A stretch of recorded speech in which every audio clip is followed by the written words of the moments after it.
E eu vou começar essa aula falando para os senhores que é um prazer imenso estar reunido com vocês nessa maravilhosa manhã de sexta-feira para juntos brincarmos, compartilharmos e nos divertirmos com a ciência mais linda, fantástica, sensacional e apaixonante de todas, que é a nossa linda física, jovenzinhos, nossa linda física.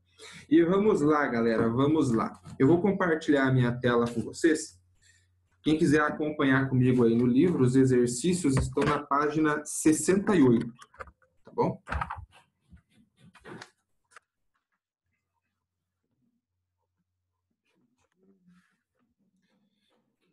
Compartilhar tela.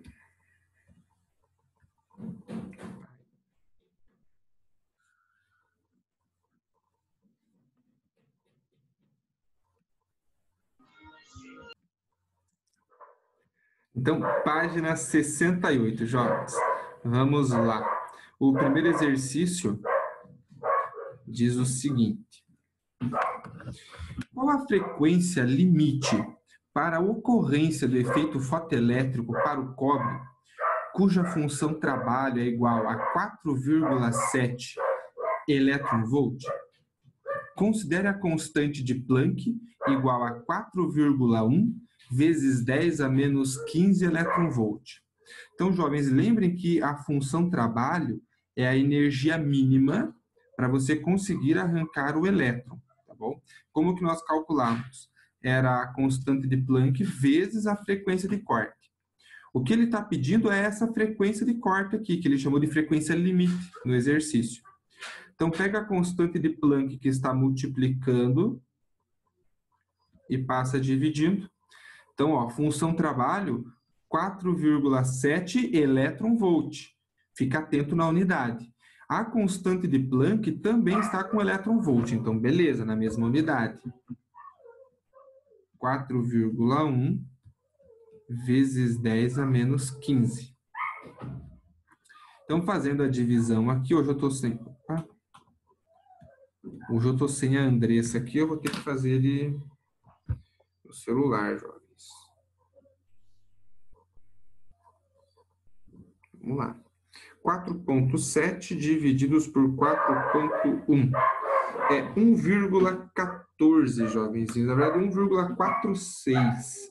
1,146. Eu vou arredondar aqui para 1,15, tá bom? E aí, esse 10 a menos 15 do denominador vai para o numerador com o sinal do expoente invertido, né? Sobe 10 a 15. Então, essa, jovenzinhos, é a frequência de corte para o cobre, tá bom? A frequência mínima para que arranque elétrons, 1,15 vezes 10 a 15 Hz. Se for uma frequência menor do que essa, não vai arrancar elétrons da placa de cobre. Só uma frequência igual ou maior que essa que vai conseguir. Suave? De boas ou não de boas? Acho que é tranquila essa daí, né? Qualquer coisa, mandem aí no chat, depois eu vou respondendo para vocês, tá bom?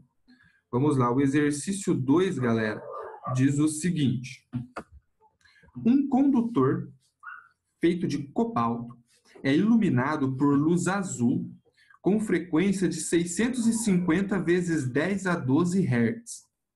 Sendo a função trabalho do cobalto igual a 3,9 elétron-volt e a constante de Planck 4 vezes 10 a menos 15 elétron-volt segundo, a ocorrência do efeito fotoelétrico justifique. Vou fazer a mesma conta do anterior. Eu vou calcular a frequência de corte, que é a função trabalho pela constante de Planck, e vou comparar, jovens, a frequência que eu vou encontrar com a frequência que está sendo usada, para ver se a usada é igual ou maior que a frequência de corte. Então, vamos lá. Função trabalho, 3,9 elétron-volt. E a constante de Planck também está em elétron-volts, jovens. Só que aqui ele não falou 4,1. Ele falou 4 vezes 10 a menos 15. Então, vamos usar o valor que ele forneceu no enunciado. 3,9 dividido por 4 ó, vai dar 0,975. De novo, 10 a menos 15 vai para o numerador, 10 a 15 positivo. Hertz. Como eu quero comparar com aquela que foi dada, eu vou andar 3 casas com a vírgula aqui, ó. Então, vai ficar 975. Aumentei 3 casas embaixo, diminui 3 casas em cima, 10 a 12. 975 vezes 10 a 12 Hz. Então, essa é a frequência mínima para que sejam arrancados elétrons da placa. E a frequência que ele estava usando era 650, que é menor. Portanto, não ocorrerá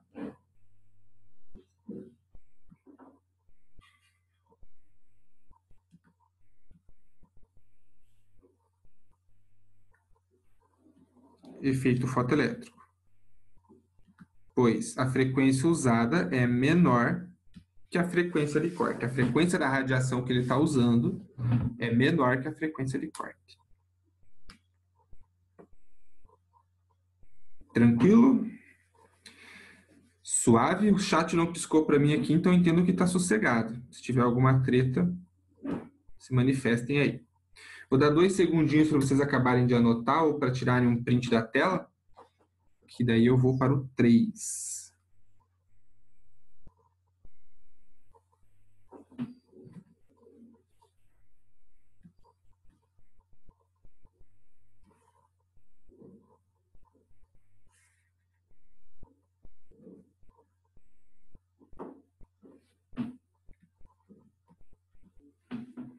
Diz o seguinte, meus queridos.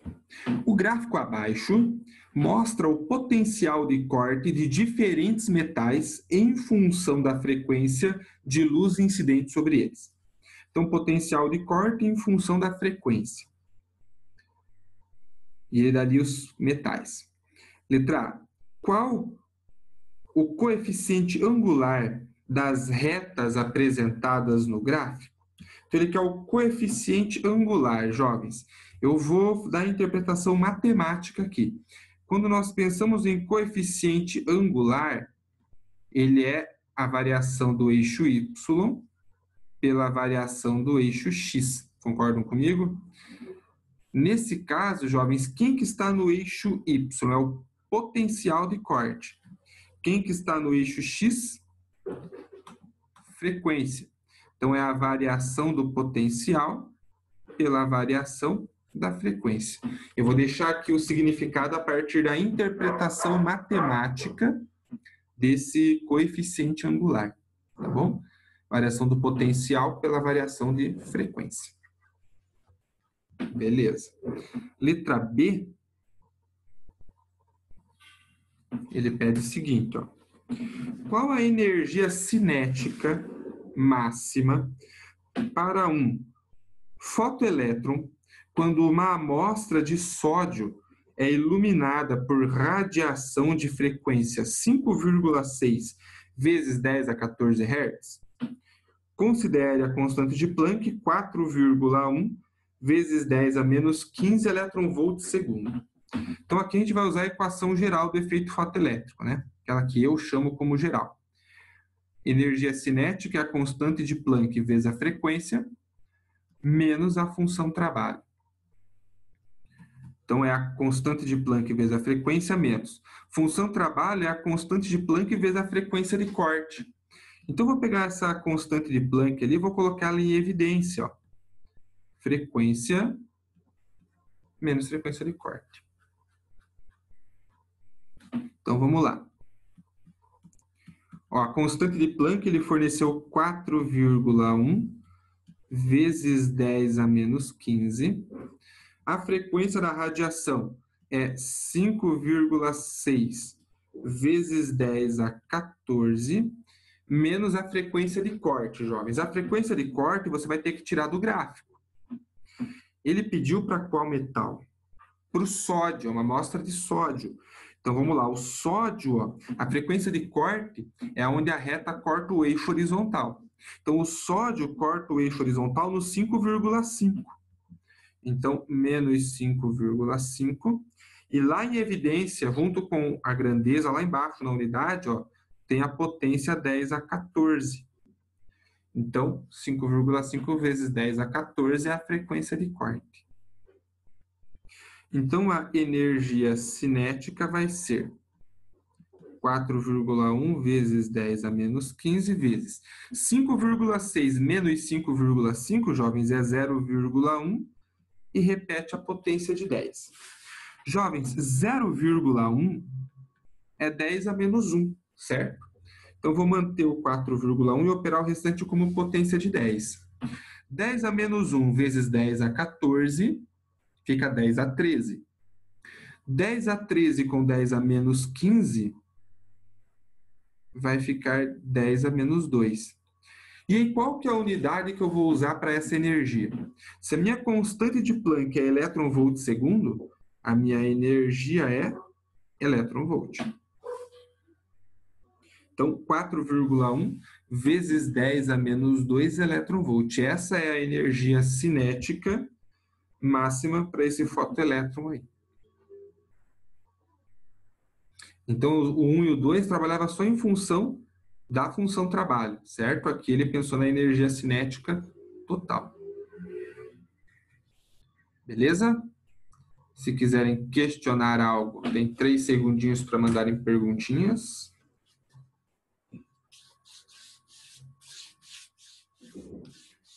Então, vamos fazer o exercício 4, que diz o seguinte, ó. A função trabalho da prata é 4,73 elétron-volt. E a energia cinética máxima de um fotoelétron emitido dela é 5 elétron-volt. Determine a frequência do fóton incidente, sabendo que a constante de Planck, 6,63 vezes 10 a menos 34 joules segundo. Ó a pegadinha do capeta para levar a gente para o inferno aqui, ó. Energia ele deu em elétron-volt e a constante de Planck joules segundo, jovens. Então, tomem o cuidado para usar a mesma referência de unidade. Eu vou manter em elétron-volt. Então, ó, energia cinética, ela é a constante de Planck vezes a frequência da radiação usada, menos a função trabalho. A energia cinética é 5 elétron-volt. Constante de Planck, eu não vou usar que ele deu, porque está em joules segundo. Eu vou usar o 4,1 vezes 10 a menos 15 elétron-volt, tá bom? Vai ficar todo mundo com elétron-volt. A frequência a gente não sabe, nós vamos descobrir. E a função trabalho, ele deu bem no começo do enunciado, que é 4,73 e também está em elétron-volt. Beleza? Feito isso, jovenzinhos,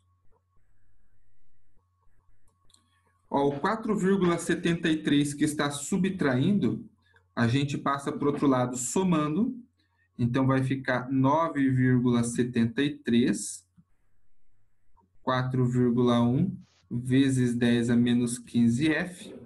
E como eu quero a frequência, o 4,1 vezes 10 a menos 15 que está multiplicando, a gente passa dividindo.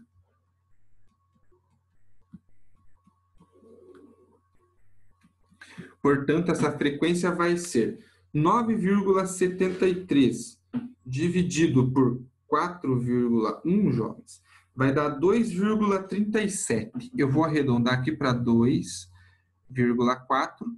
O 10 a menos 15 que está no denominador, eu jogo para o numerador e inverto o sinal de expoente.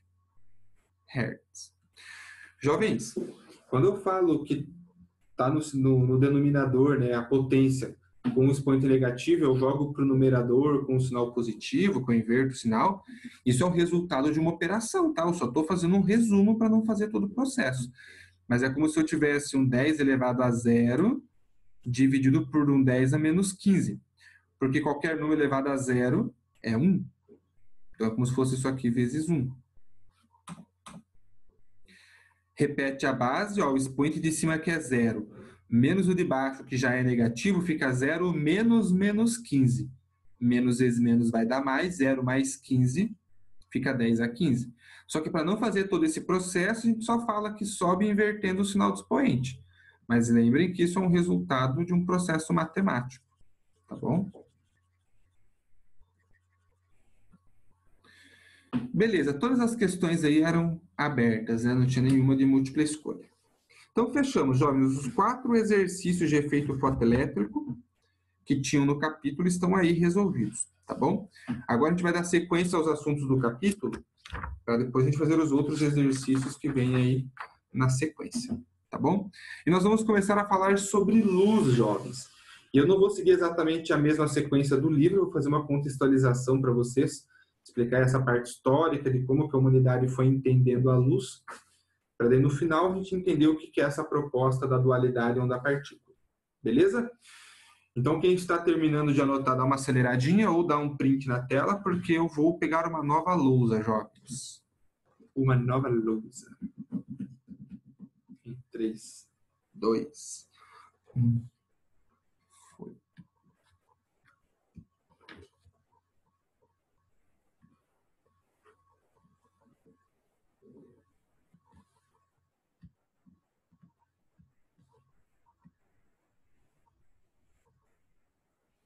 Então vamos falar sobre a luz. Galera, eu quero começar contextualizando com vocês, deixa eu fazer um resumo aqui, como que a humanidade entendeu a luz muito antigamente, como que ela foi evoluindo esse entendimento. Se eu for fazer isso passo a passo, jovens, vai ficar uma coisa muito imensa esse processo cronológico. Então, eu vou passar para vocês só as ideias iniciais de como a humanidade entendeu a luz, para vocês entenderem, né? Sacarem qual era a proposta. E aí as formas mais recentes, um pouco mais científicas, de como que nós a compreendemos. Então, lá em 430, jovens, antes de Cristo,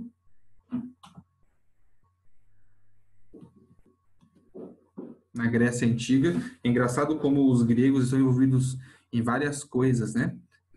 No estudo da luz também, jovens. Então, lá na Grécia Antiga, em torno dessa época, nós entendíamos que a luz ela era uma propriedade do elemento fogo. Então, se acreditava que a Terra era formada em torno dos 4 elementos básicos: terra, água, ar e fogo, certo?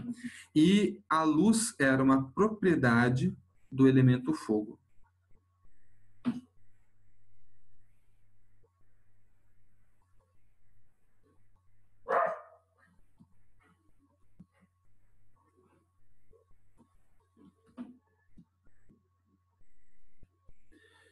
Ainda na Grécia Antiga, jovens, em 322 a.C., não precisa se preocupar com essas datas, tá? Eu só estou colocando aqui para vocês se orientarem mais ou menos quando foi. A luz passou a ser entendida, galera, como uma vibração das partículas de éter. Como assim, professor, das partículas de éter? Acreditava-se que tudo à nossa volta era preenchido, né? A matéria à nossa volta era preenchida por éter. E quando as partículas de éter começavam a vibrar, a partir de uma certa frequência, a gente conseguia ver luz. Então, era uma vibração específica das partículas de éter. Então, nessa época, passou-se a acreditar nisso. Em 270, jovens, mais ou menos uns 50 anos depois, se passou a acreditar que a luz ela saía dos olhos. Então a gente conseguia ver porque saía a luz do nosso olho e chegava nos objetos. Hoje nós sabemos que não, jovens. Inclusive o professor do 9º ano de vocês falou sobre isso. O olho humano ele não emite luz. Nós conseguimos enxergar porque a luz entra, a luz chega até o nosso olho. Beleza? Mas naquela época se acreditou nisso aí. Tá bom? E aí, jovens, eu vou dar um salto aqui, ó. E nós vamos lá para o século 17. Eu sei que vai pular muitos anos aí, mas os conceitos iniciais que a humanidade teve de luz, jovens, já foram refutados há muito tempo.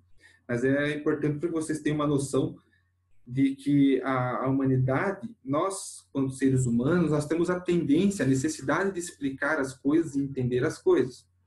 E nós buscamos explicá-las e entendê-las a partir do que nós conhecemos. Então, eles tentaram explicar a luz a partir do que eles conheciam na época. E hoje, nós explicamos a luz a partir do que nós conhecemos também. Talvez daqui a 500 anos, jovens, descubram-se outras coisas e o que nós vamos passar a entender por luz seja diferente também. Vai saber, né? Mas hoje nós temos um certo entendimento a partir do conhecimento que nós temos. tá bom? Então, século XVII, jovenzinhos, quem vai aparecer aqui é Newton, jovens. Newton já tinha dado os pitacos dele lá na gravitação, já tinha escrito as 3 leis, inércia, princípio fundamental e ação e reação, e estava dando pitaco em óptica agora, beleza? Eu vou pegar uma nova lousa aqui para fazer a construção do que Newton propôs. Então, no século XVII, galera, Newton, ele defendia a luz como partícula.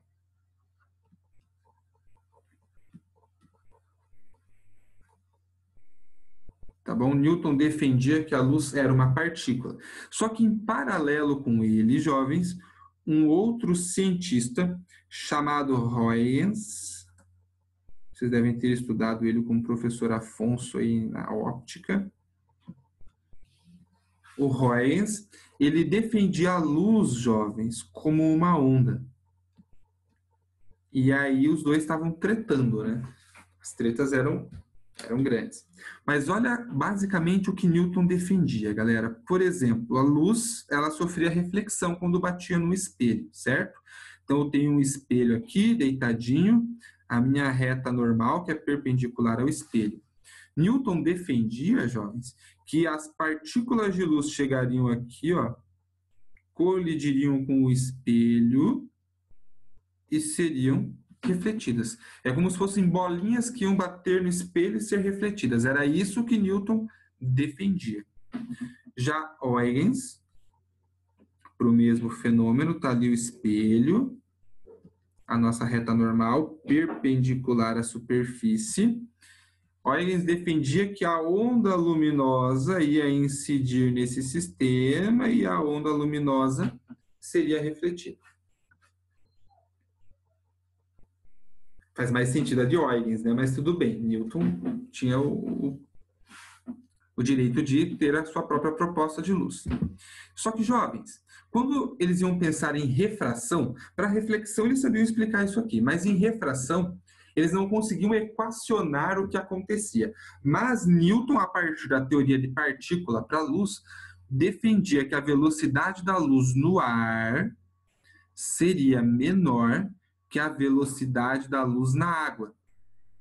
E Huygens defendia que a velocidade da luz no ar seria maior que a velocidade da luz na água, cada um a partir da sua teoria.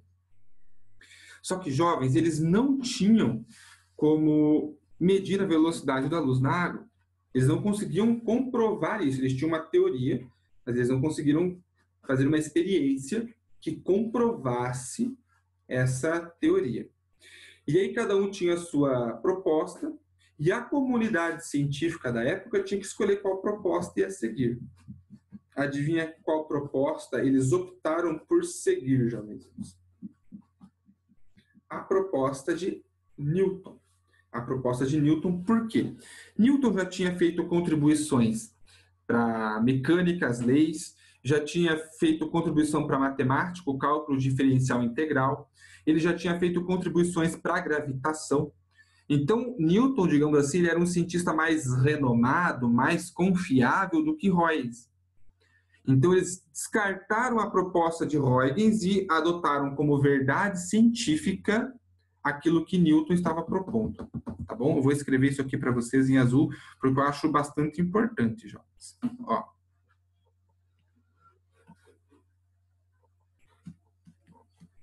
A teoria de Newton.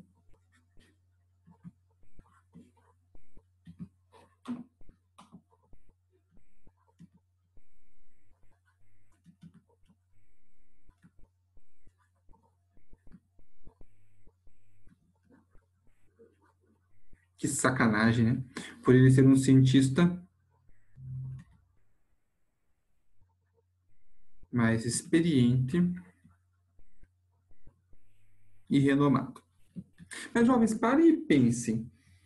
Você tem um cirurgião, um neurocirurgião, que tem uma opinião, o cara tem anos de experiência, e um novo neurocirurgião que tem uma opinião diferente. Nenhum dos dois consegue comprovar. Quem que você vai acreditar?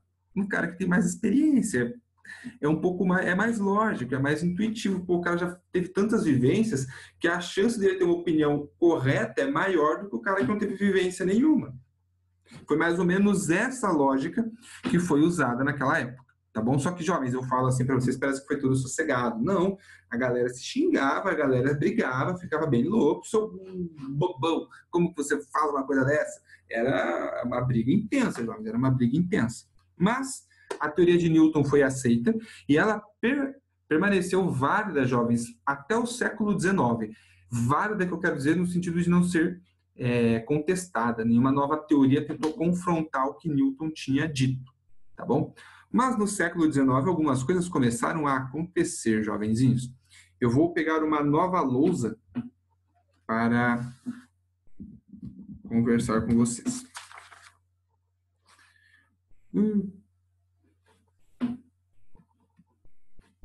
A principal queixa de Newton, jovens, com o princípio de Huygens, é que ele falava como que a luz vai ser uma onda se ela se propaga em linha reta. Newton defendia que uma onda ela não podia se propagar em linha reta. Uma onda ela vai fazer curva.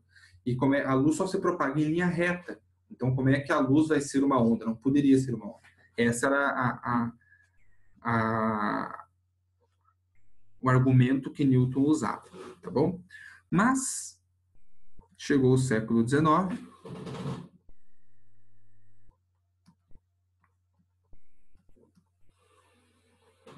E com o século XIX, jovenzinhos, o cientista Thomas Young, vocês provavelmente estudaram ele também com o professor Afonso. Tudo em óptica, provavelmente vocês estudaram isso aqui, jovens. O que Thomas Young fez, jovens? Ele fez uma experiência, que ficou conhecido como experimento de Young, que é o seguinte. Ele pegou uma fenda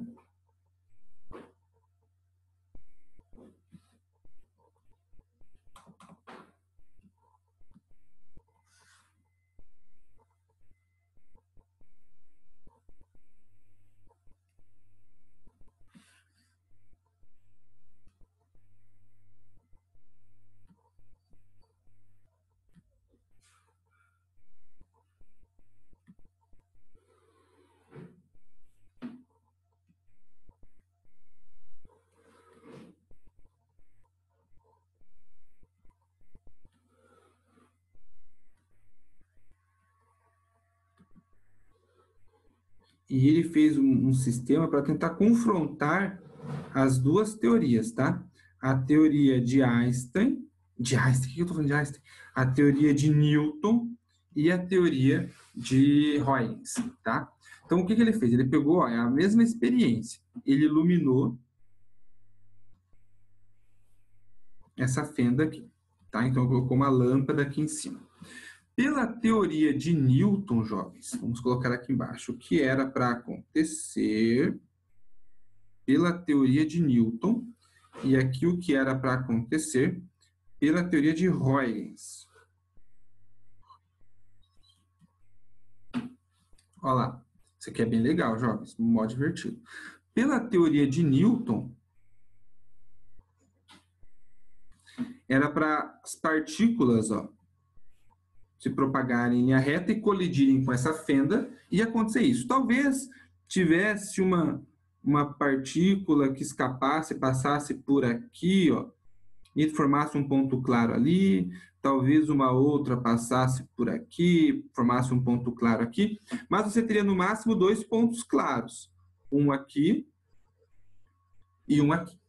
Mas o que acontecia, jovens, não era isso. O que acontecia é mais na direção do que Huygens tinha falado. Você tem ondas se propagando aqui, numa direção. Quando encontra essa fenda, essa onda sofre difração, passa a se propagar em todas as direções. Fenômeno de difração, fenômeno óptico. E cada uma dessas duas fendas passam a se comportar como novas frentes de onda, jovens. E essas frentes de ondas, elas interferem entre si. E essa interferência se propaga, formando nesse sistema pontos claros e pontos escuros, que são as franjas de interferência que nós chamamos. E era isso aqui que acontecia, o que Huygens tinha falado e não o que Newton tinha falado. Então, Young comprovou no século XIX experimentalmente que Huygens estava correto e que Newton não estava correto. Beleza? Ele comprovou. Mas ele não soube equacionar isso aqui, jovenzinhos. Quem conseguiu equacionar isso foi Fresnel. Fresnel foi o cientista que equacionou o que Thomas Young tinha falado. Só que ele, para provar tudo o que ele estava falando, ele fez uma palestra para a galera da época, e uma das pessoas que estavam na palestra era Poisson. E Poisson falou o seguinte: Fresnel, você está bem louco? Porque se o que você está falando é verdade, ó, se eu tiver uma moeda aqui, por exemplo, e eu colocar um anteparo aqui atrás, quando eu começar a iluminar esse sistema, né, jogar a luz aqui, ó, a luz vai passar, vai iluminar a parte de cima, ela vai bater aqui, vai ser bloqueada, e aí nessa região que era para ficar uma sombra, né, a parte escura, nós vamos ter um ponto claro se formando aqui. Igual aconteceu, ó, atrás do bloqueio se formou um ponto claro devido à interferência das ondas. A mesma coisa acontecer aqui. Essas ondas, elas iriam difratar, interferir e formar um ponto claro. Fresnel, ó, não passava nem radiação, porque ele não tinha pensado nisso, jovens. Foram para o laboratório, fizeram a experiência e aconteceu isso aí, jovens. Então, olha que doido. Thomas Young fez a experiência, Fresnel equacionou, Poisson teve uma outra ideia de experiência que poderia comprovar o que Young e Fresnel tinham dito. Então, ficou provado 2 vezes e equacionado. Beleza? Só que, jovens, pasmem, a comunidade científica continuou acreditando no que Newton disse, não acreditou nos fatos experimentais e equacionais que esses 3 cientistas construíram. Eu achei isso aqui, jovens, eu acho um absurdo. Eu vou escrever isso aqui para vocês, ó. Apesar de, eu vou colocar só a sigla, Young, Fresnel e Poisson terem, cara, eles comprovaram, mano, terem comprovado o caráter ondulatório da luz. A teoria de Newton continuou sendo aceita. Para vocês verem a influência que Newton tinha, jovens, ele já estava morto nessa época, mas ainda assim ele tinha as contribuições que ele teve para a ciência eram tão significativas que preferiam acreditar no que ele tinha falado do que os novos cientistas estavam falando. A teoria de Newton